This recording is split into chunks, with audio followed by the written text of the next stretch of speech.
Welcome back to the Fit Dad Club podcast. And today I want to share you something that I've noticed over coaching hundreds and hundreds of dads. And the pattern that starts to jump out with the guys who get just okay results and they just tick along. And there's another group of guys who absolutely transform. They smash it. They transform their life for the rest of their life to lose weight, to get strong, to regain their energy, and to stay that way, and just to become the man that they know they want to be. The difference between the two sets of groups, it's not genetics, it's not time, it's definitely not money, and it's even not motivation. It's these six things, and there's these six patterns and six shifts, six behaviors that separate men who just dabble and the men who dominate, the men who get outstanding results. And today I'm going to break down these six things and show you how you can start to apply them in your life and how you get the same results as the clients who get the best results with us. And the first thing is they get brutally honest with themselves. Average dads just sugarcoat things, right? They're like, I'm okay. I'm not that bad. I'm better than the next guy. And they start to justify these poor choices being like, I know other guys who are more overweight than me. And they start to comparison themselves to the guys who are worse off, right? And I'll get back in shape when things calm down. But the men who finally win, right? They take ownership and they're like, I'm not at my best. I'm not showing up fully for my family. My health is holding me back in every aspect. We know that health has a ripple effect in our finances, in our relationships, in every aspect of their life. They stop justifying late nights. They stop justifying the extra beers, the 6 skipped sessions because I'm a bit tired. They stop pretending, right? They go, you know what? They want to be honest. They get uncomfortable, and you can't transform if you just keep lying to yourself. And when you get real with yourself, you get clarity. And when you get clarity, you get power, right? So I want you to ask yourself this, like, what lies am I currently telling myself that are holding me back? Am I telling myself I'm too tired? Am I telling myself I don't have enough time? Am I telling myself that I'll get to it later? Am I telling myself that I'm okay? Like, okay is not great. Right? We have one life, and so many guys are living life as if they have two, as if they've got like a mulligan. It's like, guys, you got one life. And what you do today, has a trajectory over the next 10 years of how you show up as a dad and how your kids remember you. So stop lying to yourself. Like, good is not okay. Great is what you want to aim for. Great is how you have to act. So start telling yourself the truth. Start taking ownership of your decisions. Okay, that is the key. Then they go, the next shift or the next behavior or choice that they have is they shift from an external locus of control to an internal locus of control. And what that means is, before they start coaching with us and we try and shift them, they think that life happens to them. Work schedules dictate the fact that I can train or not. Kids' routines dictate it. I have a slow metabolism. My wife cooks the dinner, right? I have bad knees. You don't have bad knees. You're just carrying an extra 20 kilos. You lose the 20 kilos and miraculously your knees start to feel better. Every extra kilo that you're carrying puts an extra 5 kilos of pressure on your knee joints. So it's like 20 kilos, that's an extra 100 kilos of pressure. You try and go for a run. That's why your knees hurt. You're carrying extra weight. So when we look at it, we have to go, you know what? The external factors don't control my life. I control my life. So they're always at effect from something else, right? There's cause and effect. They're at effect. And winners make a shift, right?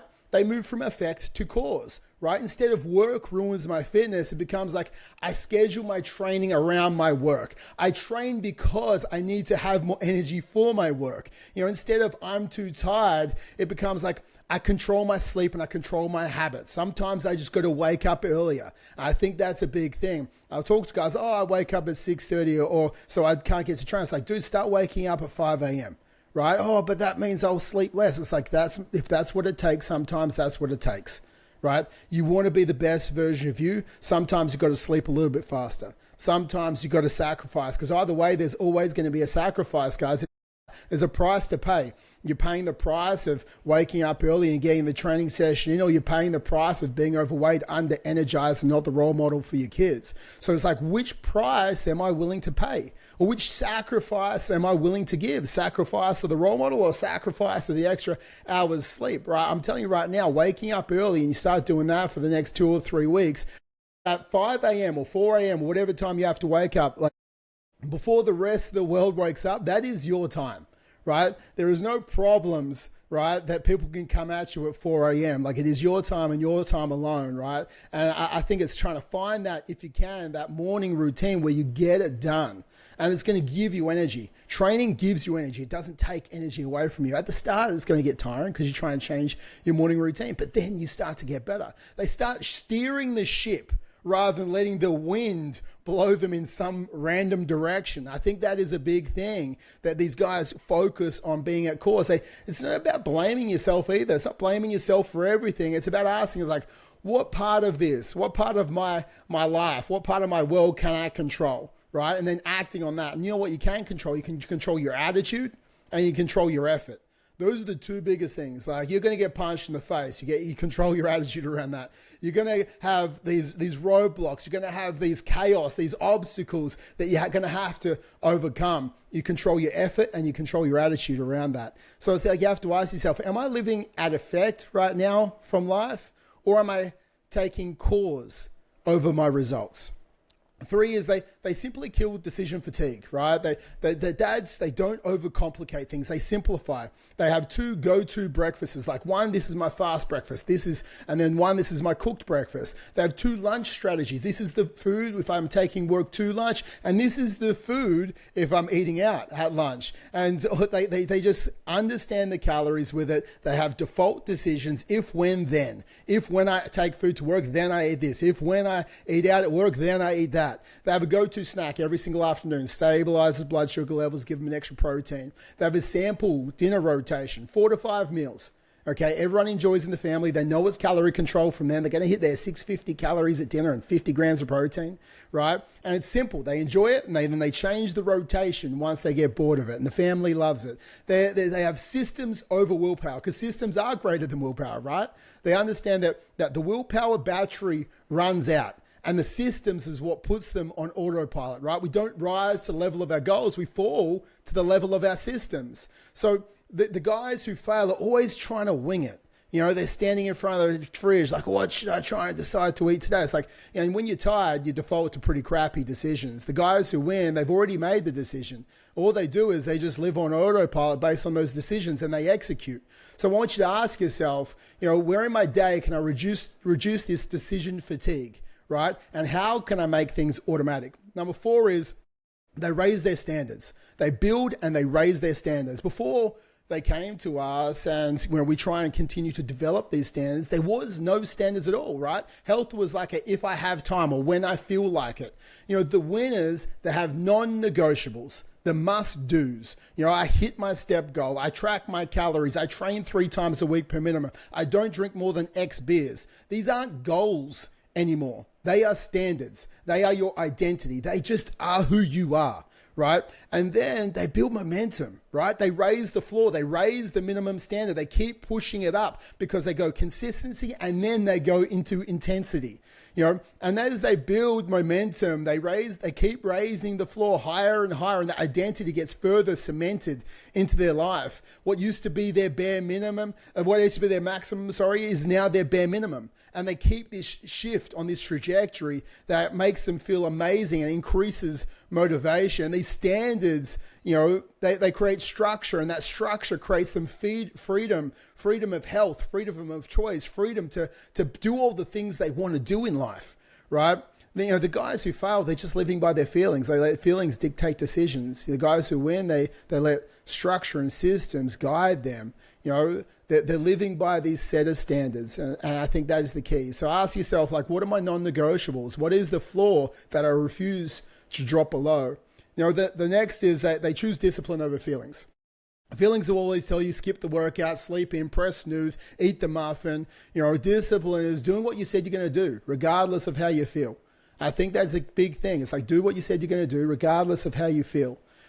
Early on, there's these two voices inside your head. And if you're 20 kilos overweight, you've been listening to the guy on your shoulder telling you to do the negative things, press snooze, eat the muffin, drink the extra beer, cope with your emotions by food and alcohol, right? You have to start to silence that guy out. He's loud at the start, right? He's loud, but we need to get him away from us, right? And we need to start to strengthen the other voice, the one that says, like, I must follow through. This is who I am. This is who I must trust. This is what I must do. This is how you build self-belief. Not from motivation, but it's stacked votes of the guy you are becoming. You want to act as if you are him now, and then you want to stack the votes in your favor, showing you are him. And then that voice will start to become louder. Because motivation is fleeting. Discipline just compounds. Like every rep of discipline is like money in the bank. And over time, you start to, you can spend that in confidence, right? We're just stacking up the coins in that sort of, in the bank of motivation, in the bank of confidence. And this confidence comes across in your health, in your work, in your family. So I want you to ask yourself, like, where am I letting feelings dictate my decisions right now instead of letting discipline take hold? And the sixth one is they focus on the long-term trajectory, like not just the daily result, right? Average guys obsess over today's scale weight. Winners zoom out. They look over the month. They look at the 2 months. They look at the 3 months. They look at the type of man that they're becoming over the next 5 to 10 years. If I keep doing these things over the next 5 to 10 years, who am I creating? Right? They see themselves as a role model. They picture their kids saying, dad is the standard. That's my dad, right? They know the scale will fluctuate, but if you zoom out, it's always going in the right direction that they want to go through. And they focus on the process over the outcome. How do I win the day today? I am the type of guy who wins. I know that my scale will fluctuate based on carbohydrates, on fluid, on whatever it is. But I know the trajectory will go in the right direction if I focus on the process, right? They stop living in the short-term dopamine. They start living in the long-term identity. And the men who win, they act like their future self now. The guy who has already got the results. They do what he would do today. They ask, what would the fit, strong, disciplined version of me do today? And then they simply do that. And it's not about being lighter 1 week in the scale. That will happen. It's about being the strong leader of the next decade. So I want you to ask yourself, like, am I focused being on today's number, or am I focused on the man I'm becoming? And those are the 6 things. Those are the 6 things my most successful clients do differently. They get honest, they take ownership, they simplify, they create standards, they live by discipline, they focus on the long game. None of these things require talent. None of these things require you to be special. They require honesty, intention, and consistency. And the truth is, you don't have to do all these things perfectly from day one, but if you start at 1 or 2 or 3 of them and your life starts to change and you start to stack them over time, you never go back who you used to be. Because this isn't about short-term fat loss. It's about the identity. It's about the man you're becoming. It's about becoming the fit dad, right? And this is who we are, the leader that you're capable of being for your family. So my challenge to you is pick 1, 2, or 3 of these things, whatever resonated with you, and start to stack them, start to lock in on them, start to live by them, because the man you want to become is waiting on the other side of these decisions. And this is the Fit Dad Club podcast. That is it for today. I wanted to give you sharp, real raw content that you can implement. Go to fit-dad.club if you want to book in a call where we can sort of close the gap between where you are and where you want to be.